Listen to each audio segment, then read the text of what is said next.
Yo nakama, selamat datang di Lifestyle Anime. Full shop Healer lengkap untuk One Piece Chapter 1077 akhirnya dihidangkan juga oleh para leaker. One Piece Chapter 1077 mendapatkan judul Should Realize That Sooner, atau jika dilokalisasikan akan memiliki arti seharusnya kau menyadarinya lebih cepat. One Piece kembali melanjutkan cover story mengenai keluarga Germo Double Six. Flashback dari organisasi Mets telah berakhir. Judge dan Caesar berhenti baku hantam, dan mereka menyadari jika Dr. Vegapunk lah yang menjadi penghalang mereka yang sebenarnya. One Piece Chapter 1077 diawali dengan memperlihatkan area Pavilion Face. Sentomaru menyuruh semua pekerja Egghead untuk melarikan diri dari pulau. Sentomaru memberitahu semua orang tentang insiden Ohara. Kemudian diperlihatkan rekapan peristiwa yang terjadi pada Ohara, seperti rekapan scene yang diperlihatkan saat Arc Reverie. Sentomaru berkata bahwa sesuatu yang lebih buruk mungkin akan terjadi di Pulau Egghead. Scene kemudian berpindah ke area laboratorium, tepatnya pada grup Luffy. Saka memberitahu Luffy bahwa dia sepertinya mengetahui di mana keberadaan dari Stella, alias Vegapunk asli saat ini. Luffy, Zoro, Lucci, dan Kaku masih bertarung melawan S-Hawk dan S-Bear. Pertarungan mereka diperlihatkan dalam beberapa panel. Dan dalam salah satu panel, Luffy digambarkan menggunakan serangan Gomu Gomu no Kong Organ untuk menyerang S-Bear, dan Zoro menggunakan teknik Shishi Son Son untuk menyerang S-Hawk.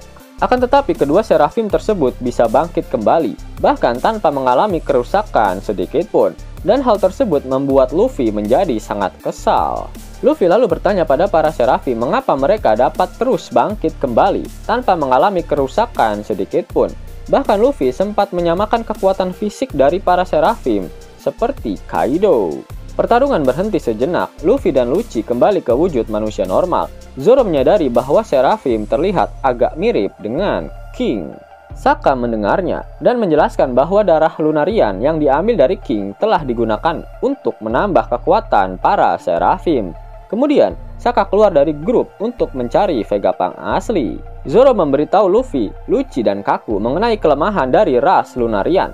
Zoro meminta semuanya untuk memperhatikan api yang ada di punggung para Seraphim. Ketika api tersebut padam, mereka dapat menyerang para Seraphim. Namun ketika apinya menyala, para Seraphim benar-benar tak bisa terkalahkan. Tidak apa-apa, setidaknya kita tahu cara melawan mereka sekarang, ucap Rob Lucci. Zoro lalu menginformasikan karakteristik khusus dari King yang merupakan ras Lunarian. Mereka memiliki sayap hitam, rambut putih, kulit coklat, dan api di punggungnya. Seharusnya kau menyadari itu lebih awal, ucap Luffy, Lucci, dan Kaku secara bersamaan untuk menanggapi perkataan Zoro yang ternyata baru menyadari para Seraphim yang memiliki ciri fisik sama seperti King. Kemudian pertempuran Luffy, Zoro, Lucci, dan Kaku melawan S-Hawk dan S-Bear pun berlanjut. Itu artinya Luffy, Zoro, Lucci, dan Kaku harus menyerang para Seraphim ketika mereka berencana untuk menyerang, karena pada mode itulah api di punggung mereka akan padam. Sedangkan dalam posisi bertahan, api di punggung para Seraphim pasti akan tetap menyala. Nah, apakah Luffy dan Zoro akan menggunakan Advance Haki Raja mereka untuk mengalahkan para Seraphim? Karena pada saat Zoro melawan King saja, dia harus menggunakan Advance Haki Raja untuk bisa mengalahkannya. Meskipun Zoro sudah mengetahui kelemahan dari King yang dapat terkena dampak serangan ketika api di punggungnya padam. Scene kemudian berpindah ke grup Nami. Edison dihancurkan oleh Esak. Dia masih bisa mengerang kesakitan, namun kondisi Edison saat ini mengalami kerusakan yang fatal. Nami kemudian menggunakan Zeus untuk menyerang Esak dengan teknik Raite. Tetapi Esak langsung bangkit kembali setelah serangan tersebut. Tiba-tiba Sanji muncul dan menendang Esak. Sanjilah yang akan melawannya. Shin kemudian berpindah ke grup Usopp dan kepala Pythagoras yang saat ini ada bersama dengan mereka. Lilith menggunakan senjata bubble gun miliknya pada Snake. Karena gelembung pada senjata tersebut mengandung energi laut, sama seperti halnya batu laut. Sehingga gelembung tersebut harus menyentuh Snake untuk membuat dia menjadi lemah tak berdaya. Franky memegang gelembung tersebut dan menggunakannya untuk memerangkap Snake di tanah, di mana diperlihatkan Franky yang meletakkan gelembung di atas Snake seperti bola padat. Snake mulai menangis dan mengatakan jika dia kesakitan.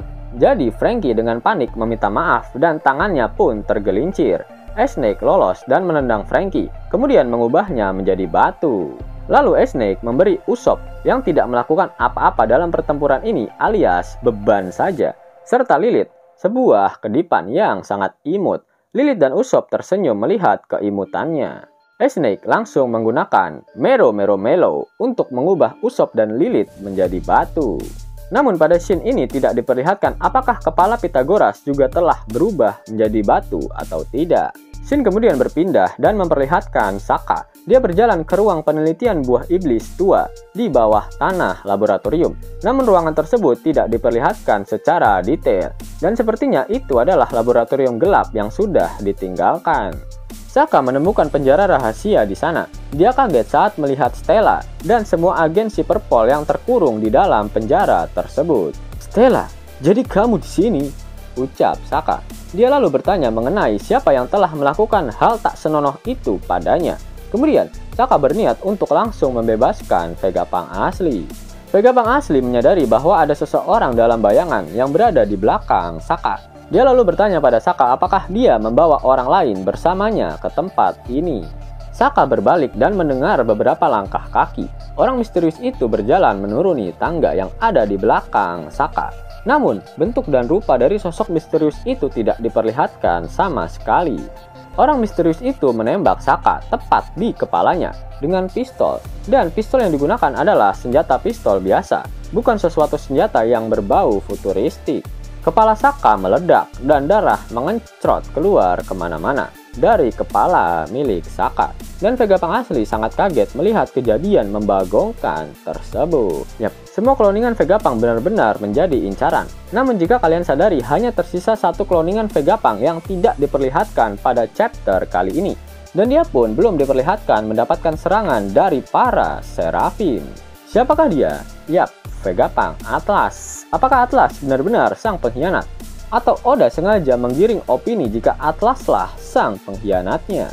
Pythagoras, Lilith, dan York telah diserang oleh Snake. Lalu Edison diserang oleh Esak. Dan Sokka pun saat ini kepalanya sudah hancur. Dan sepertinya itu adalah ulah dari sang pengkhianat. Mengapa Atlas? Dia mewarisi sifat violence atau sifat kerusakan dari Dr. Vegapunk, di mana sifat tersebut sangat bertolak belakang dengan mimpi Vegapunk yang ingin menciptakan kedamaian di dunia melalui penemuan energi terbarukan miliknya. Ditambah lagi jika kalian search di Google, Atlas merupakan salah satu satelit dari planet Saturnus. Dan Gorosei yang saat ini sedang menuju ke Pulau Egghead adalah Gorosei Saturnus. Apakah hal itu merupakan sebuah kebetulan yang sangat membagongkan? Menarik kok untuk dinantikan. Pada akhir manga One Piece chapter 1077, Oda Sensei tak mengeluarkan kata-kata mutiaranya. Itu artinya minggu depan One Piece tidak libur. Mau dapat uang hingga 50.000 gratis dan bisa langsung ditarik? Buka tabungan di aplikasi Neobank sekarang juga. Karena di aplikasi ini kalian bisa dapatkan banyak uang tunai gratis. Serta banyak sekali diskon-diskon menarik yang bisa kalian dapatkan. Gaskan! Link ada di kolom deskripsi ya nakama. Namun sebelum Mimin masuk ke dalam pembahasannya, Lifestyle Anime yang berkolaborasi dengan Misfit Society kembali mengeluarkan kaos terbaru nih, yaitu desain Zoro dalam mode Asura loh. Keren banget pokoknya. Gak percaya? Silahkan dicek di short videonya.